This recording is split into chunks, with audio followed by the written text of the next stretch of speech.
આપણી કરંટ અફેરની સિરીઝની સાથે સાથે હવે ક્વિક રિવિઝન માટેના આપણે રેકોર્ડેડ વિડીયો લઈને તમારી વચ્ચે જે આવ્યા છીએ એમાં ઓલરેડી રિપોર્ટ અને ઇન્ડેક્સનો એક વિડીયો શેર કર્યો હતો, ડિફેન્સનો પાર્ટ 1 શેર કર્યો છે. ડિફેન્સ આપણે જાણીએ છીએ કે કોઈ પણ એક્ઝામમાં કરંટ અફેરનો સૌથી વધારે પૂછાતો કોઈ ટોપિક હોય તો એ સંરક્ષણ ડિફેન્સ બાબતો છે.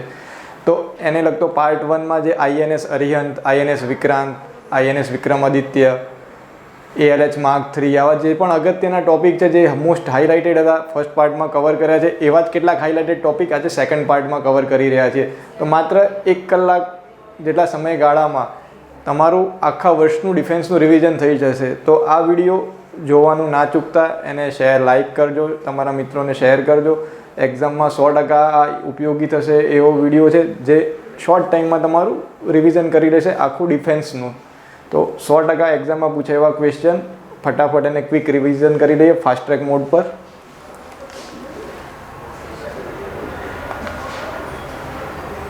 નીચે પૈકી કયું મલ્ટી રોલ ફાઇટર જેટ છે? ફાઇટર જેટ કયું છે? તો ઓપ્શન છે પ્રચંડ, આકાશ, ધ્રુવ અને તેજસ માર્ક 2. તો ફાઇટર જેટ આપણું જે અત્યારે હાલ વારંવાર ન્યૂઝમાં રહ્યું છે, જે વારંવાર હાઇલાઇટ થતું રહ્યું છે, દરેકને ખ્યાલ જ હશે અને ખ્યાલ હોવો જ જોઈએ. તેજસ માર્ક 2 સૌથી ઇમ્પોર્ટન્ટ. પ્રચંડ વિશે આપણે આગળના લેક્ચરમાં ભણ્યા હતા, એક પ્રકારનું હેલિકોપ્ટર છે. આકાશ એ જે આપણો integrated guided missile development programme જોયો હતો, એમાં જોયું હતું કે જે અલગ અલગ મિસાઇલ ડેવલપ થઈ હતી એમાં સરફેસ ટુ એર મિસાઇલ હતી, એ આકાશ છે. ધ્રુવ એ પણ એક પ્રકારનું હેલિકોપ્ટર છે. તો આ બધા જ વિશે આપણને ખ્યાલ હોવો જોઈએ. તેજસ માર્ક 2 તેજસનું એડવાન્સ વર્ઝન છે. બંને વચ્ચે શું ડિફરન્સ છે? તો બેઝિક ડિફરન્સ એના એન્જિનની રચનામાં છે. તેજસ માર્ક 1 જે હતું એમાં G404 એન્જિનનો ઉપયોગ થયો હતો અને આ એનાથી વધારે એડવાન્સ, વધારે સારી ક્ષમતા ધરાવતું શક્તિશાળી જેટ એન્જિન G414, G414 જે એડવાન્સ્ડ વર્ઝન છે એનો ઉપયોગ થશે તેજસ માર્ક 2માં, જે હવે ડેવલપ થવા માટે જઈ રહ્યું છે. અને કોના દ્વારા એનું નિર્માણ થઈ રહ્યું છે? તો ભારતની સરકારની જાહેર સાહસ હિન્દુસ્તાન એરોનોટિક્સ લિમિટેડ. મોટાભાગે મિત્રો ખાસ યાદ રાખજો, સ્પેસ રિલેટેડ જે પણ રિસર્ચ થતા હશે, જે પણ નવા ડિવાઇસીસ એરોડાયનેમિક્સ અથવા એરોસ્પેસને લગતા હશે, એ હિન્દુસ્તાન એરોનોટિક્સ લિમિટેડ દ્વારા જ મોટાભાગે થતા હોય છે. તો એ આપણે ઇઝીલી એને યાદ રાખી શકીએ છીએ. એક પ્રકારનું મલ્ટી રોલ ફાઇટર જેટ છે, આપણે ખાસ યાદ રાખીશું તેજસ. Supersonic fighter aircraft. તો સોનિક, સુપરસોનિક, હાઇપરસોનિક આ બધી ટર્મ્સ ન્યૂઝમાં આવતી રહેતી હોય છે, આપણને કરંટ અફેરના પોઈન્ટ ઓફ વ્યૂથી ખબર હોવી જોઈએ. અવાજનો એકમ છે માક અને એના ઉપરથી એની સ્પીડ નક્કી થતી હોય છે. તો 1 માક કરતાં વધારે સ્પીડ ધરાવતા હોય એને સુપરસોનિક કહેવાય. તો આવા અલગ અલગ આ ડિવાઇસીસ છે. ભારતની સૌથી ચર્ચિત મિસાઇલ બ્રહ્મોસ મિસાઇલ, એને લગતો આ ક્વેશ્ચન. ભારતે બ્રહ્મોસ મિસાઇલના નિકાસ માટે કયા દેશ સાથે $375 ડીલ સાઇન કરી છે? મોસ્ટ ઇમ્પોર્ટન્ટ ક્વેશ્ચન મિત્રો, 100% એક્ઝામમાં પૂછાય એવો ક્વેશ્ચન. ઓપ્શન પહેલાં જોઈ લઈએ, ફિલિપાઇન્સ, મલેશિયા, થાઇલેન્ડ અને વિયેતનામ. તો આનો રાઇટ આન્સર છે ફિલિપાઇન્સ. આ એટલા માટે ઇમ્પોર્ટન્ટ કે અત્યાર સુધી આપણે જોયું હતું વિશ્વના સૌથી વધુ શસ્ત્રોની આયાત કરતા દેશોમાં ભારતનું નામ હતું. પણ મેક ઇટ ઇન્ડિયા લાયા પછી આત્મનિર્ભર ભારત બનવાનું જે આપણે અભિયાન ચાલુ કર્યું, જે અંતર્ગત ભારત હવે શસ્ત્રોના આયાતકારમાંથી નિકાસકાર દેશ બનવા તરફ આગળ વધી રહ્યો છે. અને જ્યારે આવી કોઈ ડીલ થઈ હોય તો ભારત માટે ખૂબ જ ઉપયોગી ડીલ ગણાય આંતરરાષ્ટ્રીય સ્તરે પોતાનું સ્થાન મજબૂત કરવા માટે. તો આવી ફિલિપાઇન્સ સાથેની પ્રથમ ડીલ જેમાં બ્રહ્મોસ મિસાઇલની આપણે નિકાસ કરવા જઈ રહ્યા છે. તો બંને ફેક્ટ યાદ રાખીશું, શેની નિકાસ થઈ રહી છે? બ્રહ્મોસની, અને કયા દેશને? ફિલિપાઇન્સને કરવાની છે. $375 એ $375 મિલિયન એ કરાર છે. તો એક્ઝામના પોઈન્ટ ઓફ વ્યૂથી બ્રહ્મોસ પણ આપણને ખ્યાલ હોવું જોઈએ. બ્રહ્મોસ શું છે? તો એક સુપરસોનિક ક્રૂઝ મિસાઇલ છે. વર્ડ ખાસ યાદ રાખીશું, સુપરસોનિક ક્રૂઝ મિસાઇલ.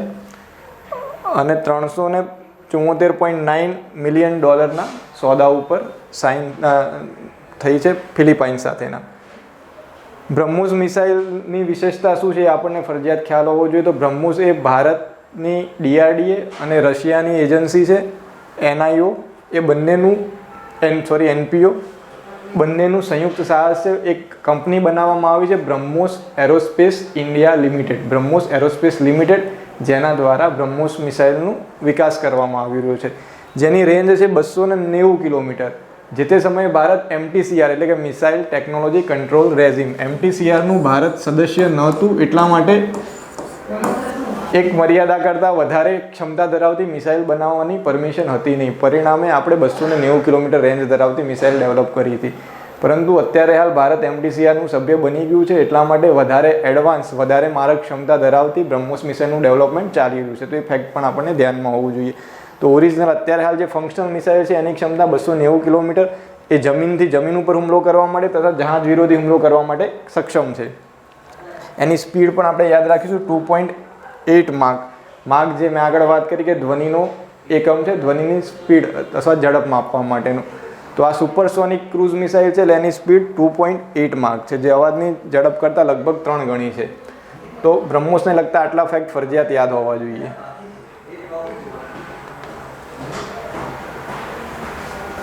તાજેતરમાં DRDA દ્વારા કઈ મેન પોર્ટેબલ એર ડિફેન્સ સિસ્ટમનું પરીક્ષણ કરવામાં આવ્યું છે? ઓપ્શન છે નિપિન, હંસા NG, VSHO RADS અને ALH Mark 3. તો આ અલગ અલગ એવા ડિવાઇસ છે જેના દ્વારા ડિફેન્સ સેક્ટરમાં ભારત દ્વારા કંઈક ને કંઈક ઉપયોગ થતો હોય. પણ પર્ટિક્યુલરલી અહીંયા આપણે વાત કરી રહ્યા છે main portable air defence system. શબ્દો ઉપરથી ખબર પડે અહીંયા એર ડિફેન્સની વાત થાય છે. એર ડિફેન્સનો મુખ્ય હેતુ શું છે? તો એર સ્ટ્રાઇક થતી હોય, હવામાંથી કોઈ ઓબ્જેક્ટ આવી રહ્યો હોય તો એની સામે સુરક્ષા માટેની આ પ્રણાલી છે. તો એનો આ રાઈટ આન્સર છે VSHO RADS. એનું ફૂલ ફોર્મ જોઈ લઈએ એટલે ઇઝીલી એ સમજાઈ જશે શું છે. મેઇન આ ડિફેન્સ માટેની પ્રણાલી છે કે તમે આપણે ન્યૂઝમાં વારંવાર સાંભળીએ છે આયર્ન ડોમ. તો આયર્ન ડોમ શું છે? તો ઇઝરાયલની એક સુરક્ષા પ્રણાલી છે જે હમાસ અને અન્ય જે શત્રુ દેશો છે ઇઝરાયલની આજુબાજુના, ત્યાંથી આવતા મિસાઇલ્સ અને રોકેટ લોન્ચર સામે ઇઝરાયલનું રક્ષણ કરે છે. તો આ પ્રકારની જ આ આપણી પ્રણાલી છે VSHO RADS, જે હવામાંથી જે પણ શસ્ત્રો આવતા હોય એની સામે સુરક્ષા પૂરી પાડે છે.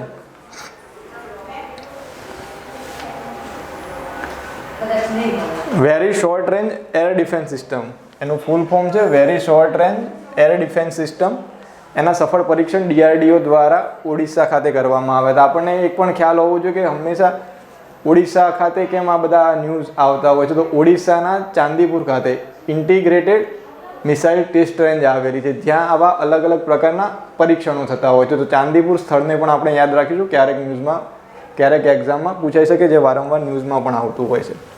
તો VSHO RADS શું છે? તો એર ડિફેન્સ સિસ્ટમ છે જે પોર્ટેબલ છે. સૌથી મોટો એનો ફાયદો છે પોર્ટેબલ, એટલે કે એને એક જગ્યાએથી બીજી જગ્યાએ મૂવ કરી શકાય છે. આયર્ન ડોમ જે છે એ સ્ટેબલ છે, મતલબ જેને પર્ટિક્યુલર જે સીમા વિસ્તાર હોય, સરહદી વિસ્તાર હોય ત્યાં એને ફિક્સ કરવામાં આવતી હોય છે અને જે આવનારા જે હથિયારો હોય એની ટ્રેજેક્ટરીને આઈડેન્ટિફાઈ કરીને એને ડેસ્ટ્રોય કરતી હોય છે. પણ આપણી આ જે પ્રણાલી છે એ પોર્ટેબલ છે.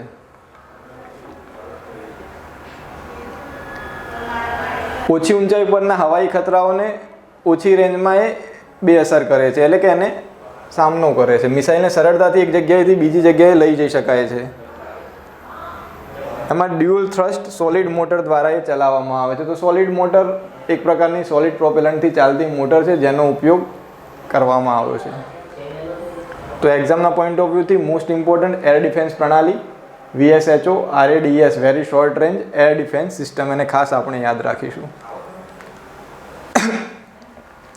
Advance light helicopter ALH Mark 3 કોના દ્વારા નિર્માણ થાય છે? તો આગળ જ મેં જસ્ટ સજેસ્ટ કર્યું હતું કે આ પ્રકારના જે પણ ડિવાઇસીસ હશે એરોસ્પેસને લગતા, એરોડાયનેમિક્સને લગતા, એનું નિર્માણ ભારતની એકમાત્ર કંપની હિન્દુસ્તાન એરોનોટિક્સ લિમિટેડ દ્વારા થતું હોય છે.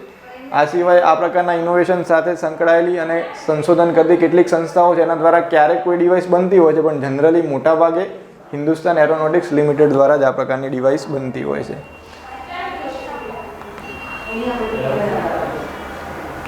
ALH Mark 3 નો પર્ટિક્યુલરલી ઉપયોગ ક્યાં થઈ રહ્યો છે અને એનો હેતુ શું છે એ જોઈ લઈએ. તો એડવાન્સ લાઇટ હેલિકોપ્ટર એ ઇન્ડિયન કોસ્ટ ગાર્ડને પોરબંદર ખાતે સુપ્રત કરવામાં આવ્યા હતા, કાર્યરત કરવામાં આવ્યા હતા. તો ઇન્ડિયન કોસ્ટ ગાર્ડ દ્વારા જે સર્વેલન્સની એક્ટિવિટી થતી હોય છે સમુદ્ર સીમાની, એના માટે આ advance light helicopter ALH Mark 3 નો ઉપયોગ થતો હોય છે.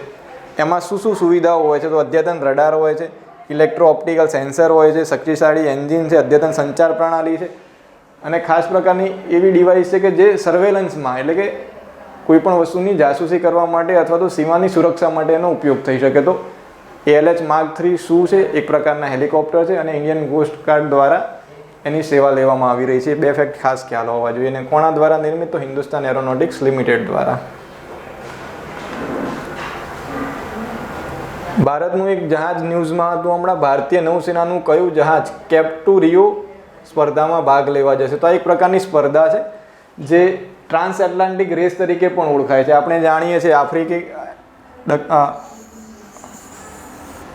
દક્ષિણ અમેરિકા અને આફ્રિકા ખંડ એ બંનેની વચ્ચે એટલાન્ટિક મહાસાગર આવેલો છે.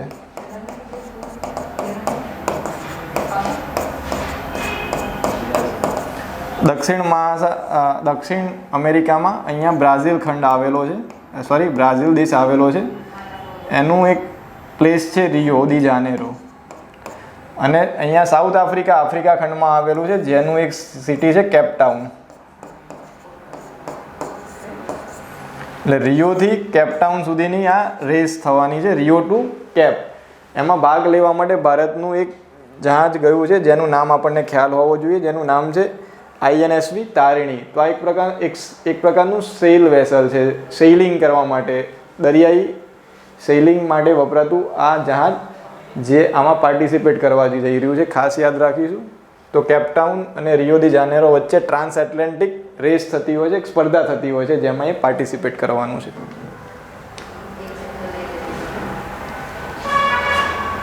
બે 2023માં એ પાર્ટિસિપેટ કરવા જશે દક્ષિણ આફ્રિકાના કેપટાઉન ખાતે. અને ભારતીય નૌકાદળની સેલબોટ INSV તારિણી 50મી આવૃત્તિમાં એ ભાગ લેવા જઈ રહી છે. આ સિવાય INS તારિણીની બીજી એક અચીવમેન્ટ પણ આપણને ખ્યાલ હોવી જોઈએ. ક્યારેક ભૂતકાળમાં થયેલી ઘટના છે પણ અત્યારે હાલ વર્તમાનમાં પણ પૂછાઈ શકે એવી. નાવિકા સાગર પરિક્રમા નામનું એક ઐતિહાસિક અભિયાન કર્યું હતું જેમાં તમામ મહિલા અધિકારી ક્રૂએ વિશ્વની પરિક્રમા કરી હતી. દરિયાઈ માર્ગે સમગ્ર વિશ્વની પરિક્રમા INS તારિણી દ્વારા જ કરવામાં આવી હતી અને જેમાં તમામ મહિલા ક્રૂ હતા. ભારત દેશની નેવીની મહિલાઓ દ્વારા આ અભિયાન થયું હતું. તો અભિયાનનું નામ પણ યાદ રાખીશું, નાવિકા સાગર પરિક્રમા.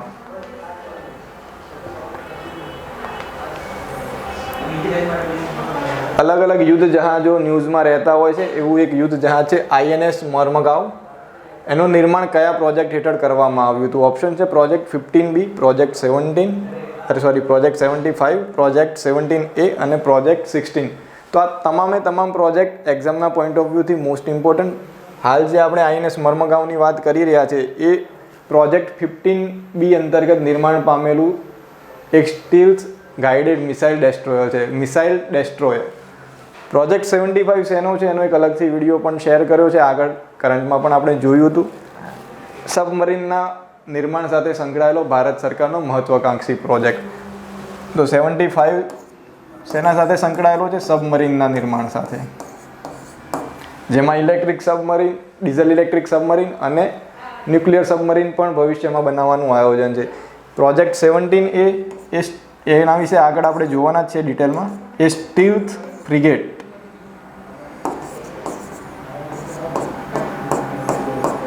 તો આ ત્રણેય અગત્યના પ્રોજેક્ટ 15B વિશે આપણે નેક્સ્ટ સ્લાઇડમાં જોઈ લઈએ. તો આ ત્રણેય પ્રોજેક્ટ એક્ઝામમાં પૂછાઈ શકે એવા પ્રોજેક્ટ અને એના દ્વારા જે પણ શિપ અથવા જહાજો બની રહ્યા છે એનું દરેકનું કંઈક આગવું મહત્ત્વ હોય છે. તો જેમ જેમ આગળ ટોપિક આવે એમ આપણે ડિસ્કસ કરી લઈએ એક્ઝામના પોઈન્ટ ઓફ વ્યૂથી મોસ્ટ ઇમ્પોર્ટન્ટ. 15B શું છે? તો પ્રોજેક્ટ 15B એ નૌકાદળનો સ્વદેશી ઇનપુટ્સ સાથે સ્ટીલ્થ મિસાઇલ ડેસ્ટ્રોયર બનાવવા માટેનો પ્રોજેક્ટ છે. સ્ટીલ્થ ગાઇડેડ મિસાઇલ ડેસ્ટ્રોયર એટલે શત્રુ દેશમાંથી જે પણ મિસાઇલ્સ કે વેપન્સ શસ્ત્રો આવતા હોય એનો દરિયામાં રહેલા આ જહાજો દ્વારા સામનો કરવામાં આવે છે અને આપણા દેશની સીમા સુધી પહોંચતા અટકાવવામાં આવે છે. તો દેશની ડિફેન્સ સિસ્ટમને મજબૂત બનાવવા માટેના આ ઇમ્પોર્ટન્ટ પ્રોજેક્ટ છે. આપણે જે પર્ટિક્યુલરલી આગળ ભણ્યા હતા બ્લુ વોટર નેવીની ભારત પરિકલ્પના કરી રહ્યું છે, જે હાઈ સી એટલે કે એક્સક્લુઝિવ ઇકોનોમિક ઝોન જે 200 કિલોમીટરની સીમાએ પૂર્ણ થઈ જાય છે એનાથી આગળ જઈને ભારતની સુરક્ષાને મજબૂત કરવા માટે આ બધા પ્રોજેક્ટ મહત્વપૂર્ણ. પ્રોજેક્ટ 15B અંતર્ગત ટોટલ 4 જહાજોનો વિકાસ કરવામાં આવી રહ્યો છે, જેમાં ઓલરેડી ઘણા કમિશન થઈ ચૂક્યા છે અને બાકીના ટૂંક સમયમાં કમિશન થવાના છે. ઓલરેડી ડેવલપમેન્ટ જેનું થઈ ગયું છે. એની જે ડિઝાઇન છે એ વોરશિપ ડિઝાઇન બ્યુરો, જે ઇન્ડિયન નેવીનું અધિકૃત સાહસ છે. વોરશિપ ડિઝાઇન બ્યુરો, જેના દ્વારા એને ડિઝાઇન કરવામાં આવે છે. અને એનું નિર્માણ, એ પણ ખાસ એક્ઝામમાં પૂછાઈ શકે એવો ક્વેશ્ચન, ફેક્ટ ખાસ યાદ રાખીશું. નિર્માણ કોના દ્વારા થાય છે? તો મઝગાંવ dock ship builders limited. મઝગાંવ dock ship builders limited એ અગત્યની સંસ્થા, અગત્યની કંપની જે શિપ બિલ્ડિંગ સાથે સંકળાયેલી છે. આમાં કયા કયા શિપ બનવાના છે? તો INS વિશાખાપટ્ટનમ, મર્મગાંવ, INS ઇમ્ફાલ અને INS સુરત. જેમાં વિશાખાપટ્ટનમ અને અન્ય જે જહાજો છે એનું ઓલરેડી લોકાર્પણ પણ થઈ ચૂક્યું છે. સ્ટીલ્ડ ગાઇડેડ મિસાઇલ ડેસ્ટ્રોયરમાંનું પ્રથમ હતું વિશાખાપટ્ટનમ. આ સિરીઝનું પ્રથમ જહાજ કયું હતું? વિશાખાપટ્ટનમ. એ પણ આપણે યાદ રાખીશું. ગોવા મુક્તિ દિવસે INS મર્મગાંવ પણ સુપ્રત કરવામાં આવ્યું. જસ્ટ આ લાસ્ટ વીકની જ વાત છે. ગોવા મુક્તિ દિવસ વિશે આપણે જોયું હતું. ગોવા મુક્તિ દિવસના દિવસે જ INS મર્મગાંવને ઇન્ડિયન નેવીને સુપ્રત કરવામાં આવ્યું. તો મોટાભાગના ઓલરેડી એક્ટિવ થઈ ચૂક્યા છે, નિર્માણ થઈ ચૂક્યા છે. જસ્ટ કમિશનિંગ પણ બાકી હોય એવા 1 કે 2 જ શિપ છે. તો ખાસ આ 4 કઈ કેટેગરીના શિપ છે, શું છે એવું એક્ઝામમાં પૂછાય તો ચારેય નામ આપણને ખ્યાલ હોવા જોઈએ. INS વિશાખાપટ્ટનમ, મર્મગાંવ અને સુરત. 4 દિશામાં 4 અલગ અલગ જગ્યાએ 4 શિપ જે ભારતની સુરક્ષામાં વધારો કરશે. એ ગાઇડેડ મિસાઇલ ડેસ્ટ્રોયર છે, જે શત્રુ દેશની મિસાઇલને અટકાવશે.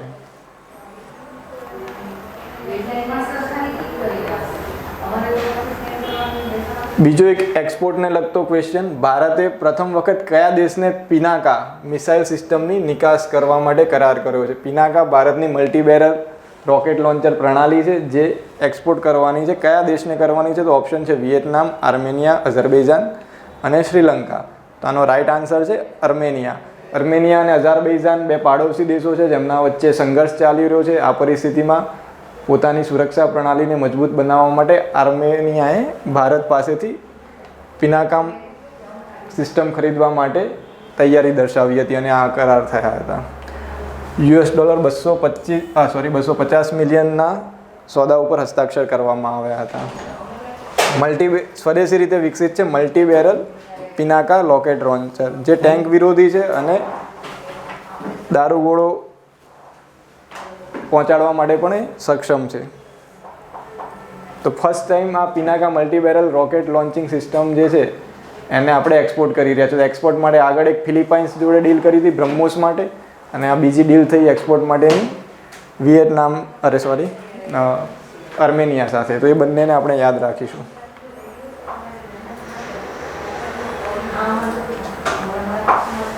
ભારત દ્વારા સ્વદેશી રીતે નિર્મિત ટ્રેનિંગ વિમાન કયા છે? ટ્રેનર એરક્રાફ્ટ તરીકે જેને ઓળખાય છે, જે ટ્રેનિંગના પર્પઝથી ઉપયોગમાં લેવાતા હોય. ઓપ્શન છે HTT-40, હંસા NG, ધ્રુવ અને લાસ્ટ ઓપ્શન છે A અને B બંને. તો રાઈટ આન્સર છે D.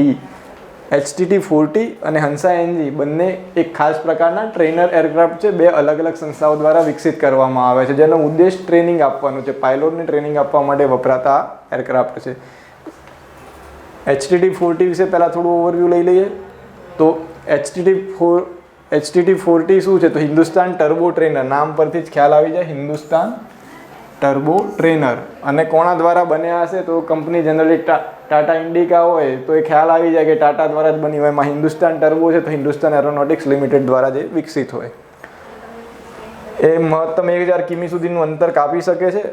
એનો ઉપયોગ ઉડાન તાલીમ માટે, એરોબેટિક્સ માટે, ઇન્સ્ટ્રુમેન્ટ ફ્લાઇંગ અને ક્લોઝ ફોર્મેશન ફ્લાઇટ માટે. તો એ આ અલગ અલગ પ્રકારના જે કરતબો આપણે જોતા હોઈએ છીએ એમાં પણ આ પ્રકારના વિમાનોનો ઉપયોગ થઈ શકે છે. તો અલગ અલગ હેતુ માટે એની રચના કરવામાં આવી હતી. એવો ફેક્ટ પણ એક ધ્યાનમાં હોવું જોઈએ કે ડિફેન્સ એક્સપોમાં કયા ટ્રેનર વિમાનને અનાવરણ કરવામાં આવ્યું અથવા લોન્ચ કરવામાં આવ્યા. તો ડિફેન્સ એક્સપો 2022માં HTT-40 જેનું લોકાર્પણ પણ કરવામાં આવ્યું હતું. આ ફેક્ટ પણ ધ્યાનમાં હોવું જોઈએ. હંસા NG શું છે? તો હંસા NG પણ આપણે આગળ જોયું એમ એક ખાસ પ્રકારના ટ્રેનર એરક્રાફ્ટ છે, તાલીમમાં વપરાતા વિમાનો છે. એ કોના દ્વારા ડેવલપ થાય એ મિત્રો ખાસ યાદ રાખજો, બધા કરતાં કંઈક અલગ છે, એક અલગ સંસ્થા જે જનરલી આપણે ગેસ ના કરી શકીએ એવી સંસ્થા છે council four scientific and industrial research CSIR, જેના વિશે આપણે વારંવાર ન્યૂઝમાં વાંચતા રહેતા હોય છે. રિસર્ચ અને ડેવલપમેન્ટ સાથે સંકળાયેલી ભારત સરકારની સૌથી મહત્વપૂર્ણ સંસ્થા. CSIRની એક નેશનલ એરોસ્પેસ લેબોરેટરી છે જેના દ્વારા એ ડિઝાઇન કરવામાં આવે છે. તો CSIR અલગ અલગ ઘણા બધા ક્ષેત્રોમાં પોતાનું યોગદાન આપ્યું છે, જે પૈકી એરોસ્પેસમાં રિસર્ચ માટેનું એનું એક લેબોરેટરીનું નામ છે નેશનલ એરોસ્પેસ લેબોરેટરીઝ, જેના દ્વારા હંસા NG ટ્રેનર એરક્રાફ્ટની ડિઝાઇન કરવામાં આવી હતી. 2-seater ફ્લાઇંગ ટ્રેનર એરક્રાફ્ટ છે.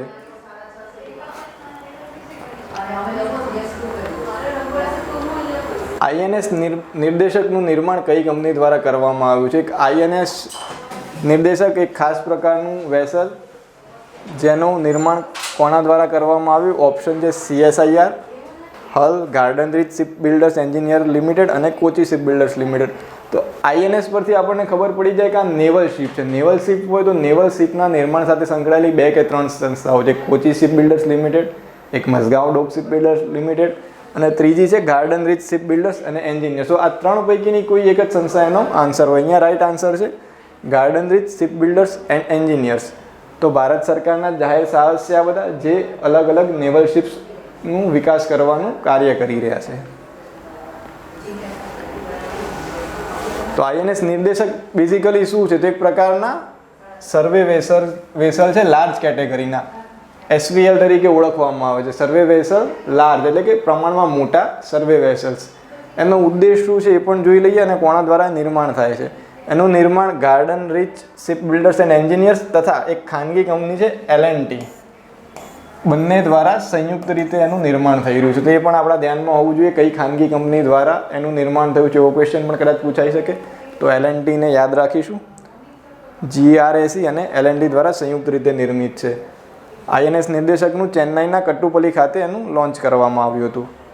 આ જહાજોની મેઇન ઉપયોગિતા શું છે? તો નેવિગેશન ચેનલો અને બંદરોના ઊંડા પાણી તથા દરિયાકાંઠાના સર્વેક્ષણ હાથ ધરવાની એક પ્રકારના સર્વે વેસલ છે. સર્વેનું કામ ખ્યાલ આવી જાય નામ પરથી કે સર્વે કરવા માટે શેનો સર્વે થઈ શકે? તો ઓશિયોનોગ્રાફિક ડેટાનો, જિયોગ્રાફિક ડેટાનો એ સર્વે કરશે, અલગ અલગ માહિતી એકત્રિત કરશે.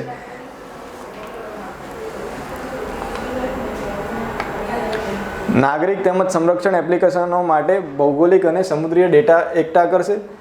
એનું સેકન્ડરી રોલ શું છે? આ પ્રાથમિક ભૂમિકા હતી, એની સેકન્ડરી અથવા દ્વિતીયક ભૂમિકા શું હોઈ શકે? તો જ્યારે પણ ઇમરજન્સી કન્ડિશન હોય ત્યારે હરતી ફરતી હોસ્પિટલ તરીકે કામ કરશે. એક પ્રકારના હોસ્પિટલ જે ઇમરજન્સીમાં સારવાર આપવા માટેના પ્લેટફોર્મ પ્રોવાઈડ કરશે. તો ખૂબ જ મોટા એવા શિપ છે જે અલગ અલગ મલ્ટીપર્પઝ ઉપયોગમાં આવી શકે એમ છે. આ શ્રેણીના બીજા વેસલ કયા છે? તો એક INS શિક્ષક છે જે હમણાં તાજેતરમાં 26મી નવેમ્બરે ચેન્નાઈ ખાતે લોન્ચ કરવામાં આવ્યું. આ સિવાય બીજું એક છે INS સંધ્યક.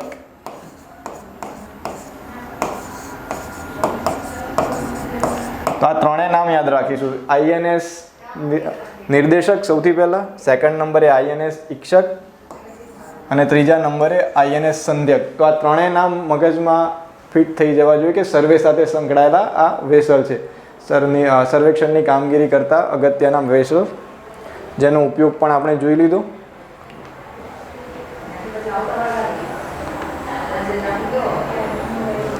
નીચે પૈકી કયું સ્ટીલ્થ ફ્રિગેટ નથી? આગળ આપણે એક ટોપિક ભણ્યા હતા સ્ટીલ્થ ગાઇડેડ મિસાઇલ ડેસ્ટ્રોયરનો. એમાં 4 વેસલ વિશે આપણે જોયું હતું. INS Imphal, INS Surat, INS Visakhapatnam અને INS મોરમુગાવ. એ બધા સ્ટીલ્થ ગાઇડેડ મિસાઇલ ડેસ્ટ્રોયર હતા. અને આ જે છે સ્ટીલ્થ ફ્રિગેટ છે. તો સ્ટીલ્થ ફ્રિગેટ આમાંથી કયું નથી? એકનો ઓપ્શન તો તમે જો આગળ આ લેક્ચર તમે શાંતિથી સાંભળ્યો તો આગળ જ એક નામ તો હું ભૂલી ગયો તો INS સંધ્યક આપણે જોયું આગળ, સર્વે વેસલ છે. તો રાઈટ આન્સર ડી થાય. આ INS Udayagiri, INS તારાગીરી, INS Himgiri, આ તમામ જે વેસલ્સ છે એ પ્રોજેક્ટ જે આગળ જોઈએ આપણે 17 એમાં બનાવવામાં આવનારા સ્ટીલ્થ ફ્રિગેટ છે. સ્ટીલ્થ ફ્રિગેટના નામ તમે મિત્રો ઇઝીલી યાદ રાખી શકો, જેની નામ પાછળ ગીરી આવતું હોય. પર્વત નીલગિરી જે આપણું મૂળ બેઝિક સ્ટીલ્થ ફ્રિગેટ હતું એના નામ પરથી જે પર્વતોના નામ છે અલગ અલગ, એના ઉપરથી જ એના નામ આપવામાં આવ્યા છે. તો સ્ટીલ્થ બ્રિગેડ જે આ પ્રકારના ગીરી અલગ અલગ પર્વતમાળાના નામ આવતા હશે એ બધા જ સ્ટીલ્થ બ્રિગેડ હશે. તો એ રીતે પણ તમે ઇઝીલી એને યાદ રાખી શકો છો. નામમાં તમે જોઈ શકો છો ઉદયગીરી, તારાગીરી, હિમગીરી, તો આ અલગ અલગ ગિરિમાળાઓ છે. INS નીલગિરી એ પ્રોજેક્ટ 17A હેઠળ બનેલ સ્ટીલ્થ ફ્રિગેડ છે. પ્રોજેક્ટ 17A INS ઉદયગીરીનું ત્રીજી અદ્યતન સ્ટીલ ફ્રિગેડ મુંબઈના મઝગાંવ ડોક લિમિટેડ દ્વારા બનાવવામાં આવ્યું હતું. આમાં અલગ અલગ 7 ફ્રિગેડ બનાવવાના છે. એમાં 2 કંપની, એક મઝગાંવ ડોક શિપ બિલ્ડર્સ લિમિટેડ અને બીજી છે ગાર્ડન રીચ શિપ એન્જિનિયર્સ દ્વારા. બંને દ્વારા સંયુક્ત રીતે મતલબ સ્વતંત્ર રીતે પણ બંને દ્વારા બનવાના છે. કુલ 7 અદ્યતન ફ્રિગેડ બનશે. એમાં 4 જે છે Mazagon dock ship builders limited દ્વારા અને 3 છે Garden Reach ship builder engineer દ્વારા. તો એમ અલગ અલગ 7 ફ્રિગેડનું નિર્માણ થવાનું છે. INS દુનાગીરી, INS તારાગીરી, INS વિંધ્યગીરી, INS Mahendragiri એ પણ અલગથી બનવાતા છે અને જેનું લોકાર્પણ પણ થશે. આ જહાજો 149 મીટર લાંબા છે. 6670 ટનનું વિસ્થાપન કરવાની એની ક્ષમતા છે અને એની સ્પીડ 28 નોટ્સ, 28 નોટિકલ માઇલ, 28 નોટ્સની એની સ્પીડ છે. તો ખૂબ જ ઇમ્પોર્ટન્ટ ભારતની સુરક્ષા પ્રણાલીને મજબૂત બનાવવા માટે પ્રોજેક્ટ 15, પ્રોજેક્ટ 15A, 17B બંને પ્રોજેક્ટ ઇમ્પોર્ટન્ટ અને એક 75 એ સબમરીનને લગતો પ્રોજેક્ટ. તો આ ત્રણેય પ્રોજેક્ટને લગતો ક્વેશ્ચન પૂછાય તો પણ આ વિડીયો તમે શાંતિથી જોયો હશે તો તમને દરેકના આન્સર મળી જશે. અને એક લાસ્ટ ક્વેશ્ચન, નીચે પૈકી કયું એન્ટી પર્સનલ માઇન્સ છે? ઓપ્શન રાઈટ આન્સર છે નિપુણ. AK-203 શું છે? તો એક પ્રકારની રાઇફલ છે. આપણે AK સિરીઝ, AK-47, AK-56 આવા અલગ અલગ નામ સાંભળતા રહેતા હોઈએ છીએ. તો AK સિરીઝ જે છે એ મિસાઇલ્સ ડેવલપમેન્ટ રાઇફલ સાથે સંકળાયેલો ટર્મ છે. તો AK-203 એક પ્રકારની રાઇફલ્સ છે જે રશિયા પાસેથી આપણે ખરીદવાના છીએ. C-295 આપણને ખ્યાલ જ છે, જે ઓલરેડી ફર્સ્ટ લેક્ચર જે આ સિરીઝનો શેર કર્યો હતો એમાં આપણે જોયું હતું. એક પ્રકારના ટ્રાન્સપોર્ટ એરક્રાફ્ટ જેનું નિર્માણ સ્પેનની એરબસ અને ભારતની ટાટા કોન્સોર્ટિયમ એ બંને દ્વારા સંયુક્ત રીતે વડોદરા, ગુજરાત ખાતે થવાનું છે. તો C-295 પણ ઇમ્પોર્ટન્ટ. અને HTT-40 જે આગળના સેક્શનમાં જ આપણે જોયું, એક પ્રકારના trainer aircraft, Hindustan turbo trainer, Hindustan aeronautics limited દ્વારા નિર્મિત. તો આ બધા જ ઇમ્પોર્ટન્ટ ટોપિક એક્ઝામમાં 100% પૂછાય એવા આપણે ખાસ યાદ રાખવાના, ફરજિયાત એને તમે નોટ ડાઉન કરી લેજો. નિપુણ વિશે આપણે એન્ટી માઇન્સ એટલે કે જે માઇન્સ હોય જેના પર પ્રેશર આવવાથી અથવા કોઈ ઇમ્પેક્ટ થવાથી બ્લાસ્ટ થતો હોય એની સામે સુરક્ષા પૂરી પાડતી આ ડિવાઇસ છે નિપુણ. એન્ટી પર્સનલ માઇન્સ જે દુશ્મનના પાયદળને આગળ વધારવા માટે પણ એ ઉપયોગી થતી હોય છે. લગભગ 7 લાખ નિપુણ એન્ટી પર્સનલ માઇન્સને ઉપયોગ કરવાનો